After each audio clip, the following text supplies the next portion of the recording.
And now we tackle division. We've done addition, we've done multiplication, we've done subtraction, and now we go to division. I want you to know just where I'm at in the context of this class, Math 256, preparing you to be a teacher. We can't dig into all of these operations to look at how it's going to manifest in K, 1, 2, 3, 4, 5, 6, 7th, and 8th grade. We just don't have time to do all of it. I hope, though, that I'm giving you a foundation of ways of thinking and maybe even challenging your thinking about mathematics so that when you get to whatever context you're in, if you're teaching second grade and you start to look at the curriculum and you're thinking about manipulatives and base 10 blocks and place value and what does addition mean, and I hope that you're able then to be a wise consumer of your curriculum and you can enact the curriculum in a way that is consistent with the ways of thinking you've learned in this class. So I say that as a caveat here that we can't cover everything that is ever done at every grade level across K-8 curriculum. And so with division, we're going to kind of jump ahead here. Now, if in your early grades, there's going to be manipulatives, and I hope you could see how that could be played out. But I'm going to treat this a little bit differently for us in this class. And here's how it starts. Please read along with me here. I'm just going to read out loud. I know it's weird, but I'm going to read out loud. Follow along. Consider the following problem situations. Both problems can be solved using division. And you'll be asked why that is true. In addition, think about how division is being used in each case. Is the way of thinking about division the same?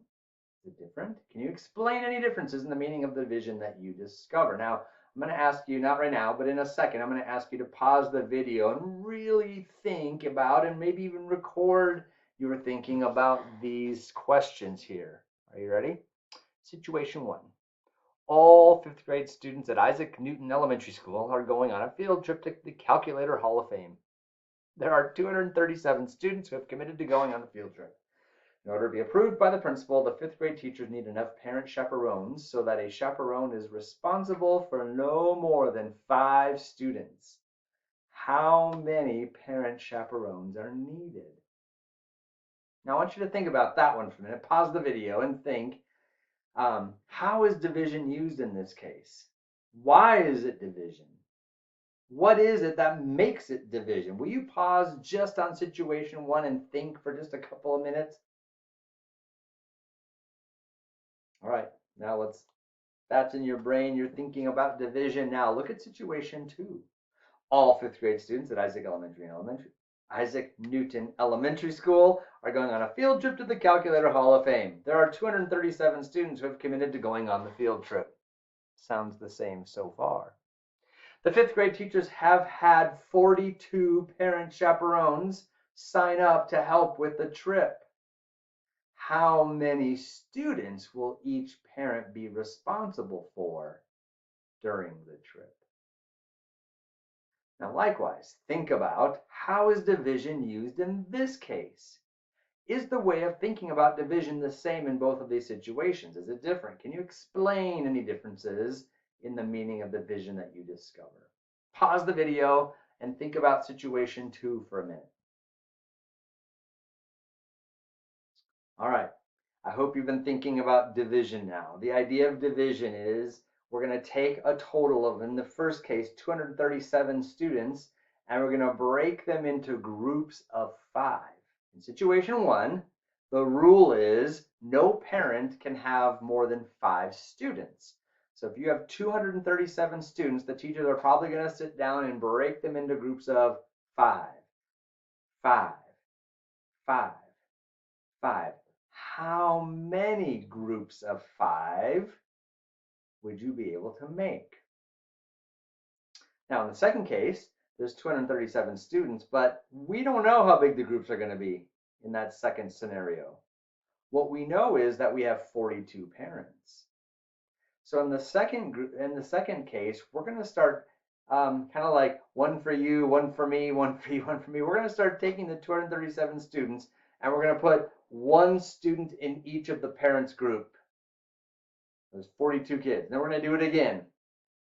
And then we're going to do it again. And then we're going to do it again. I mean, theoretically, that's what we're going to do until all 237 kids are placed. So what I like to say is this: explain why division can be used in each case, and based on your thinking, write a sentence to describe what does division mean. Now I have my answer here, but students might see division as separating into groups of equal size. In the first case, we separated the 237 into groups of 5. That is, how many groups of 5, therefore, how many parents do we need? How many groups of 5 can we make? In the second case, we didn't know how many would be in each group. We needed to know how many would be in each group. We knew that there was going to be 42 groups.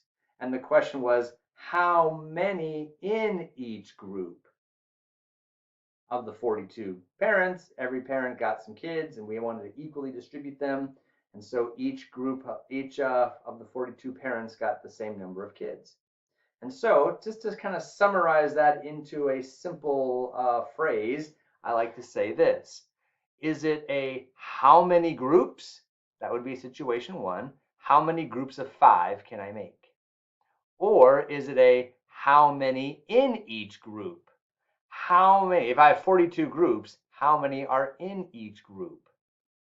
That's often how division manifests, is either a how many groups or a how many in each group situation. And that's what I have here. In situation 1, the question is how many groups of 5 students will we have?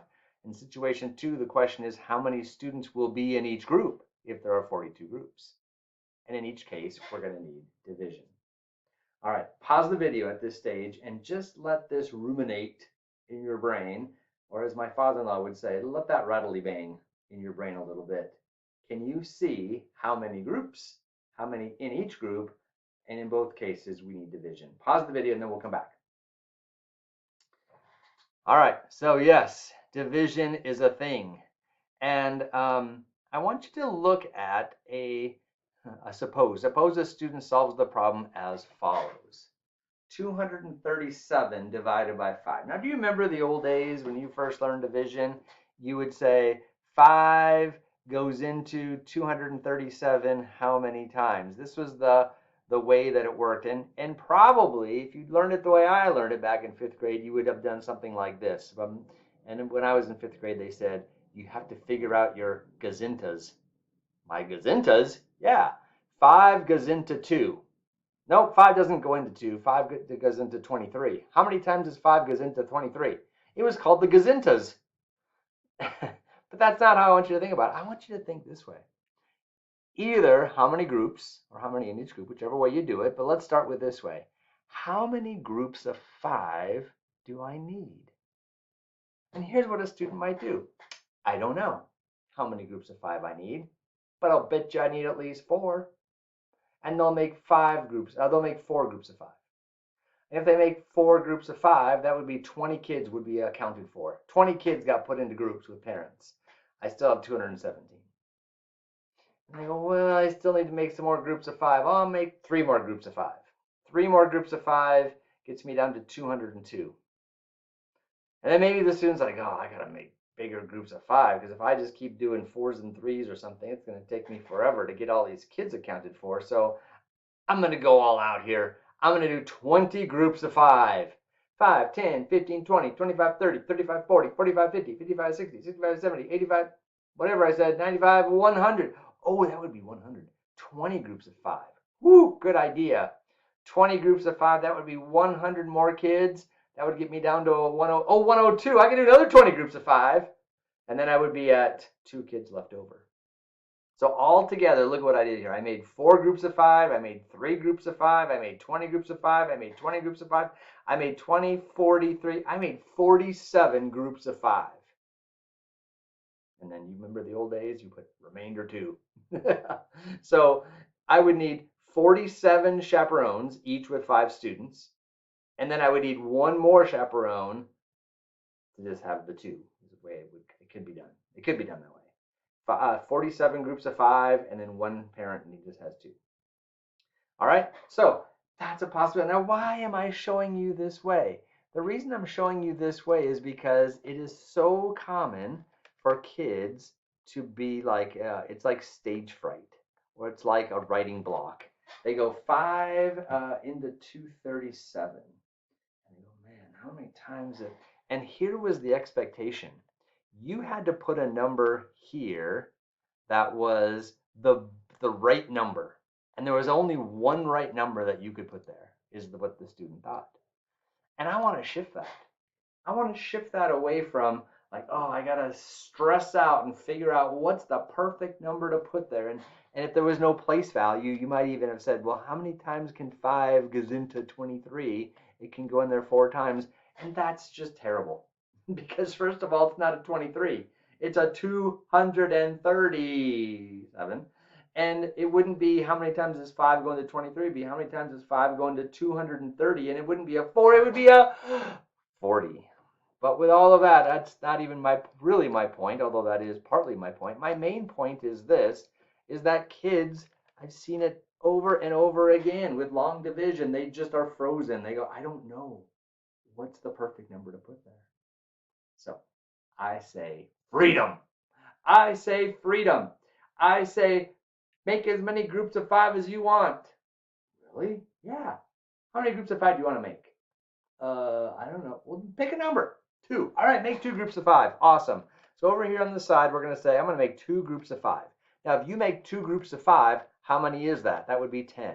All right, so I'm going to say you 5 kids go there, you 5 kids go there. I've placed 10 kids. I still have 227 kids left to place. Okay. Now, make more groups of 5. We got to place all the kids into groups of 5. So we got to put all the kids somewhere.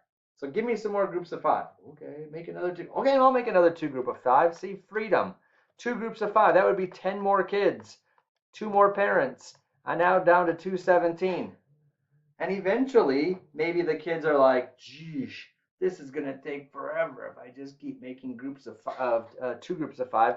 I'm going to go crazy. I'm going to make 10 groups of 5. 10 groups of 5. That would be 50. And if I put 50 kids in there, let's see, that would be I think that'd be 167. You still have 167 kids left to, well, I could do another 10 groups of 5. All right, do it, man. Do 10 more groups of 5. That'd be another 50 kids. That gets you down to 117. I can do another 10 groups of 5. I'm just getting really good at this 10 groups of 5 thing. Now you're down to that'd be 67, and then you could do another 10. Whoa, why did that 7 shift like that? That was fun. I could do another 10 groups of 5. I mean, you might actually have a kid that just keeps making 10 groups of 5 because they just like 10 times 5. I don't know. And then you get down to 17, and now you can't make 10 groups of 5 anymore. But you could make 3 groups of 5. That would be 15. And that would leave you with 2 more kids. Now look at what you did. Let's go 10, 20, 30, 40, 42, 44, 45, 46, 47. You just made yourself 47 groups of 5. You see? That's how it starts. And I know somebody's going to argue and say, it's so inefficient. Yep, it sure is. Now we challenge the kid to be less inefficient. To be more efficient. It's a better way to say it, huh? They should be more efficient. How could you be more efficient, my 5th grade learner? Now, it doesn't happen overnight. It doesn't happen quickly. And it might happen in the context of sharing. You have some students who are just making 1 group of 5, 1 group of 5, 1 group of 5, 1 group of 5, 1 group of 5, 1 group of 5, and they do that 47 times. But then you have somebody in the classroom who goes, you know what I did? I made 40 groups of 5. What? 40 groups of 5? Yeah, that would be 200 kids. I placed 200 kids right away. That only left me 37 kids. And then with 37 kids, I could make 7 more groups of 5. That would be 35. And then I got those 2 extra kids. So I got 47 groups of 5. Bam!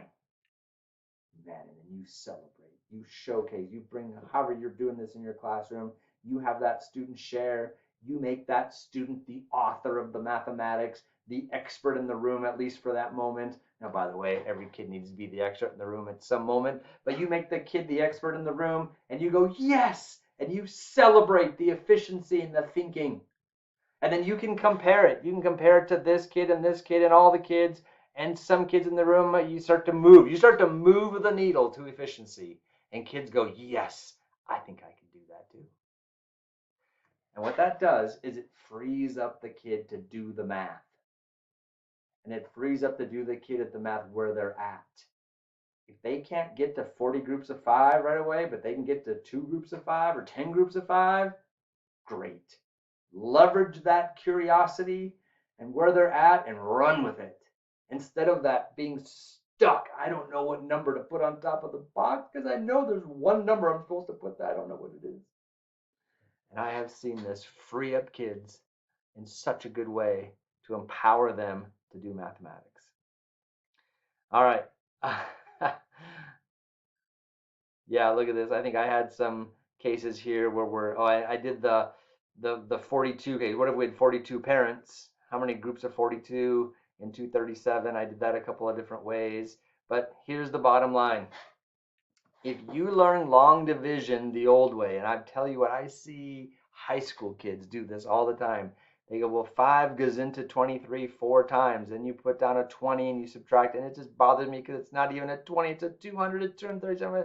But anyway, they do 23 minus 20 is a 3, and they bring down the 7, and they got to make the little arrow there. They literally have to make the arrow there. But there's no math there, at least not good math, because it's not a 20, it's a 200. You don't bring down the 7. That's just not a thing. So let's keep us focused on the math.